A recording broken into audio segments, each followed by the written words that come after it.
जय हिंद दोस्तों। मैं आप सभी का आपके अपने YouTube channel engineer explanation centre में अभिनंदन करता हूं। उम्मीद है सभी अच्छे होंगे और अच्छे से अपने अध्ययन को कर रहे होंगे। तो आज का जो टॉपिक है वो है हमारा सामान्य हिंदी से, यानी सामान्य हिंदी की आज तीसरी क्लास है। क्लास 3 को हम देख रहे होंगे। ठीक है फ्रेंड, तो कल आपने दूसरी क्लास में कहाँ तक जाना कि हिंदी भाषा की जो लिपि है वो क्या होती है, देवनागरी होती है। यहाँ तक हमने कल देखा था। उसको दाएं से बाएं लिखा जाता है। ये चीज़ आपको कल समझाई थी हिंदी 2 में, यानी हिंदी की दूसरी क्लास में। ठीक है, तो आज उससे आगे चलेंगे। आपसे क्वेश्चन पूछा जाएगा कि बताइए देवनागरी लिपि, देवनागरी लिपि क्या पूछा जाएगा। देवनागरी लिपि, जो आपकी देवनागरी लिपि है, लिपि का विकास। तो देवनागरी लिपि का विकास किस लिपि से हुआ, वो ब्राह्मी लिपि से हुआ। कौन सी लिपि से, आप कहोगे ब्राह्मी लिपि से। कौन सी से, ब्राह्मी लिपि से हुआ, ब्राह्मी लिपि से। ठीक है, ये आपकी ब्राह्मी लिपि है। यहां तक आपने समझा। अब हम आगे समझते हैं। ठीक है भाई, देवनागरी लिपि का जो विकास हुआ वो ब्राह्मी लिपि से हुआ। अब आगे बढ़ते हैं हम इसमें। तो कल हमने जाना कि हिंदी एक शब्द भी है और भाषा के बारे में आपको बता दिया। कौन से भाग में है, 17वें भाग में है। अनुच्छेद क्या, 343 से 351 है और भारत की एक राजभाषा है। अब देखते हैं शब्द, लेकिन शब्द से पहले देखेंगे क्या चीज, हिंदी भाषा में, हिंदी भाषा में सबसे छोटी इकाई क्या होती है। सबसे छोटी इकाई, यानी हिंदी भाषा की सबसे छोटी इकाई होती क्या चीज है। ठीक है, ये समझेंगे हम। तो ये जो होती है आपकी, एक तो वर्ण है। क्या है, वर्ण। एक है आपकी ध्वनि। क्या चीज है, ध्वनि। वो एक तो वर्ण है, एक ध्वनि है। ये सबसे छोटी इकाई वर्ण भी है और ध्वनि भी है। ठीक है, तो वर्ण जो है वो क्या, कैसे है, जो वर्ण है वो कैसे है, लिखित रूप से। लिखित रूप से।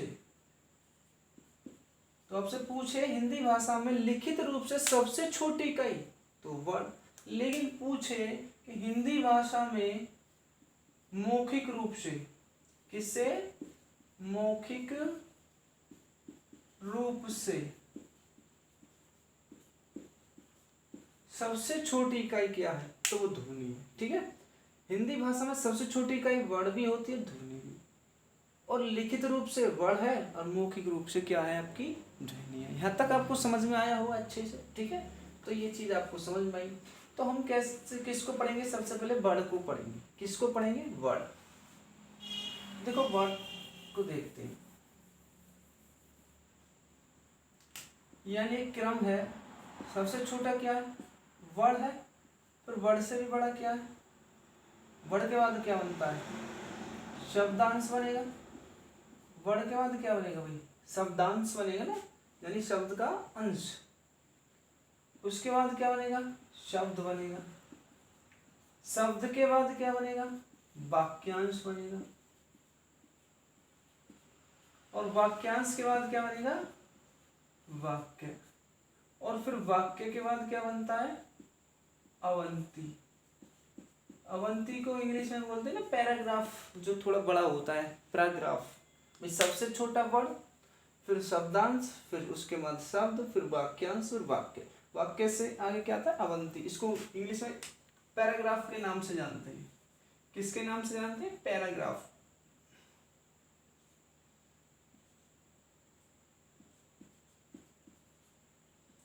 पैराग्राफ के नाम से जानते हैं इसको। ठीक है दोस्त, वर्ड के बाद क्या आएगा? शब्दांश। ठीक है, शब्दांश यानी शब्द का अंश है, यानी शब्द से छोटा है। फिर शब्द आएगा, शब्द से क्या बनेगा? वाक्यांश, यानी एक छोटा वाक्य, यानी वाक्य का एक अंश। ठीक है, यानी छोटा वाक्य। भाई ये क्या चीज है? किस चीज से मिलकर बना होगा ये? यानी शब्द प्लस अंश, यानी अलग अलग कर दिया शब्द और अंश। ठीक है, यानी शब्द का एक अंश होता है, क्या कह सकते हैं निष्कर्ष रूप से? शब्द का अंश। इसी को ऐसे कहेंगे वाक्य का अंश, यानी छोटा रूप होता है। ठीक है, तो चीज आपको समझ में आई? वर्ड, फिर शब्दांश, शब्द, वाक्यांश, वाक्य और फिर अवंती यानी पैराग्राफ। ठीक है, अब हम वर्ड को शुरू करेंगे। किसको? वर्ड को, यानी लेटर बोलते हैं इंग्लिश में इसको। और उससे पहले क्या चीज करेंगे? वर्ड, यानी वर्ड को ऐसे थोड़ी पढ़ेंगे भाई, यानी वर्ड के लिए क्या पढ़ोगे? वर्णमाला। क्या टॉपिक होगा आज? वर्णमाला।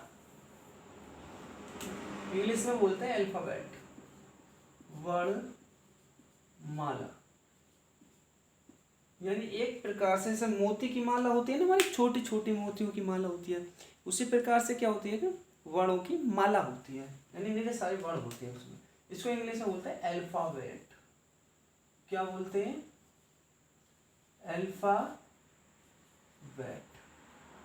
इंग्लिश में क्या बोलते हैं माय डियर? अल्फाबेट बोलते हैं। ठीक है, तो हम वर्णमाला को समझेंगे कि वर्णमाला है क्या चीज। यानी इसमें क्या चीज आएगी भाई? इसमें तो वर्ण आएंगे, यानी वर्ण ही तो है सबसे छोटा, यानी अल्फाबेट। ठीक है, तो वर्णमाला। तो देखो वर्णमाला को हम क्या करेंगे? 3 रूपों में बांटेंगे, इसको 3 भेदों में बांट देंगे, यानी 3 भेदों में बांट देंगे। ठीक है, वर्णमाला को एक क्या होगा आपका?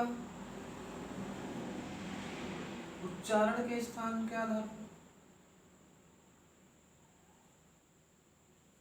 उच्चारण के स्थान के आधार पर पहला वर्गीकरण क्या होगा? उच्चारण के स्थान के आधार पर। दूसरा क्या होगा भैया आपका? तारतम्य। दूसरा क्या होगा? तारतम्य। और तीसरा होगा वायु संवेग, यानी कि वायु संवेग, यानी वायु का जो संवेग है,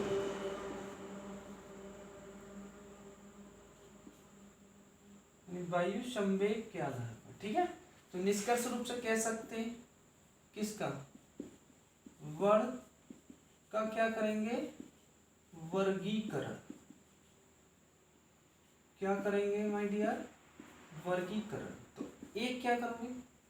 उच्चारण के आधार पर, यानी जो उच्चारण में स्थान होगा, उच्चारण स्थान के आधार पर, उच्चारण का जो स्थान है उसके आधार पर करोगे, वे उच्चारण के स्थान के आधार पर करोगे। फिर नंबर 2 तारतम्य के आधार पर करोगे, तारतम्य के आधार पर। फिर नंबर 3 किसके करेंगे? वायु संवेग के आधार पर। किसकी बात कर रहे हैं हम अभी?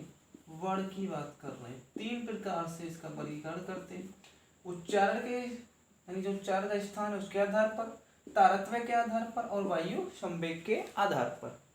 तो ये चीज आपको समझ में आई होगी, उम्मीद करता हूँ। तो आगे बढ़ते हैं। ठीक है, तो एक एक करके समझेंगे। पहले पढ़ेंगे वर्ण को उच्चारण स्थान के आधार पर। ठीक है, उच्चारण स्थान के आधार पर, तो ध्यान से समझना माय डियर। तो उच्चारण स्थान के आधार पर नंबर 1 को समझते हैं। उच्चारण स्थान के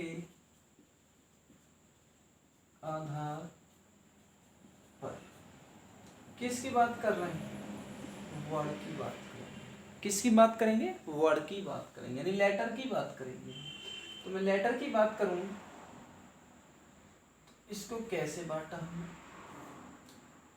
एक तो होता है क्या,